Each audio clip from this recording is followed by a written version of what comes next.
All right, everybody, remember to hit the like and subscribe button. So you'll have to excuse the mess of the garage, but the tractor is something that I got out of the trash that needs to be done. Same with the push mower that came from the same guy. That's a customer's. That's a customer's. Those two are customers that just need to be finished. Leaf blower was something I got out of the trash. So, anyways, um, somebody asked me what air compressor do you use. I actually have the 20-gallon McGraw that you get from Harbor Freight for like 250 bucks. This is the oiled one. Everybody's like, oh no, you want to go oilless. I'll tell you what, I hate oilless. I had an oilless one. It was just like this, but it was horizontal. It wasn't a vertical tank. It was a horizontal tank. It was oilless. It only lasted me about a year. Now, this one, I bought this in March of 2018. This was an early Father's Day gift from the kids. I needed a new one like Prano because obviously, you know, with all the stuff that I do, vehicle stuff like that, I need an air compressor for what I do. And this one does great. I use the impact gun on it all the time. Now this hose is one of them cheapy ones. It was what I originally had that I bought with like a kit that came with it. I ended up getting a bigger hose, also a Harbor Freight purchase. I love this. I actually stuck it here because some of my customers, they bring me cars and they need me to do stuff in my driveway. And then I get other customers that bring me lawnmowers, tractors, boats, stuff like that. They need it done over a period of time. So this was the perfect spot for it. So everybody tells me that you don't want oil. I have worked in garages with my dad.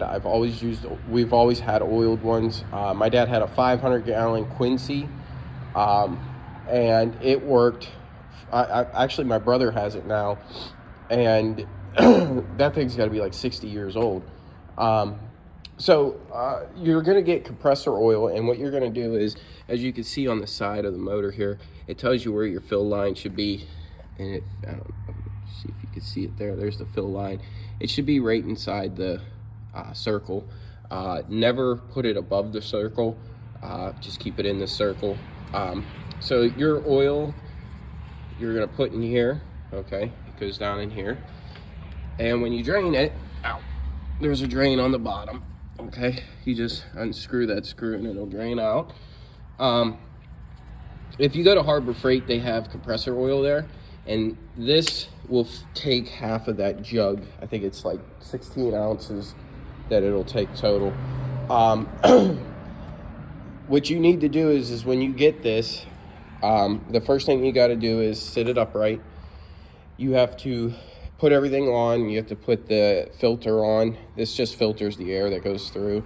I do want to change that so I don't keep getting water in the bottom of my tank. But for right now, this is what's on here. You put all your stuff on, you hook all your connections up, and then you fill this up till it's at that line, okay?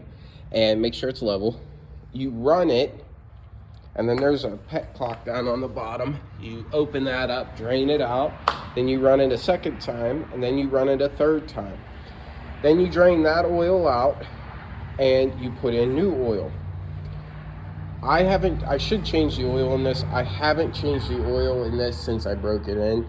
I probably should change it. Probably do that this week. But I've had this for,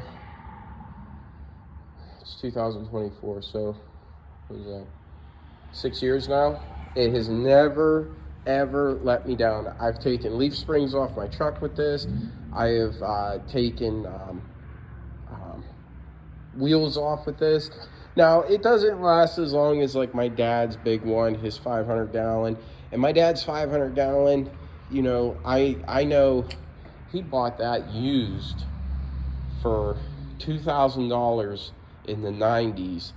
And the only reason why we knew what year it was because the guy that bought it put his name, the receipt number, and the year he purchased it on there.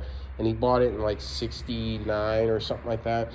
So it is an old air compressor, but it still works. Now I hear people, what they always do is they're like, oh, I left mine plugged in over the winter, and you know, we got back from our trip and it wasn't working anymore.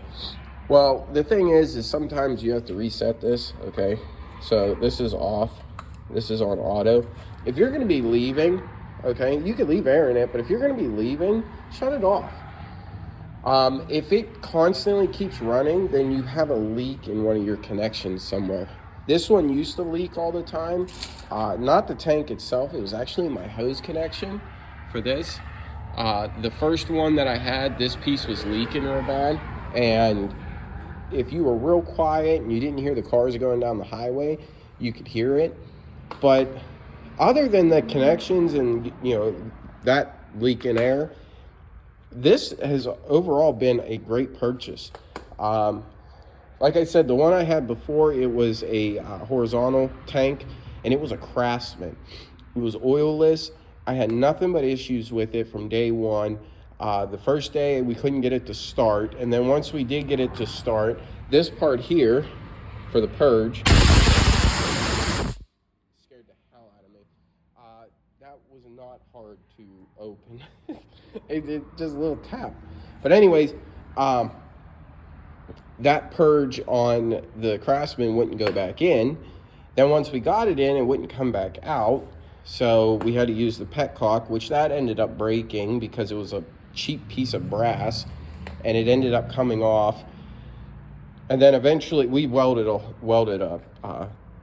bolt in there so it wouldn't come out anymore. So eventually the motor went, but overall the McGraw, I've gotten a lot of good use out of this thing. Like I said, I've had it for 6 years. It's only had the break-in change of oil. I probably should change the oil. It probably doesn't look that bad. Overall, I don't use my impact guns on this that much. I usually use my electric ones because I work on small engines. So, you know, stuff like this doesn't really need anything that ridiculous. So we're gonna, oh, my golf cart. We're gonna go and finish doing our chores today, but I just wanted to do a review on the McGraw air compressor.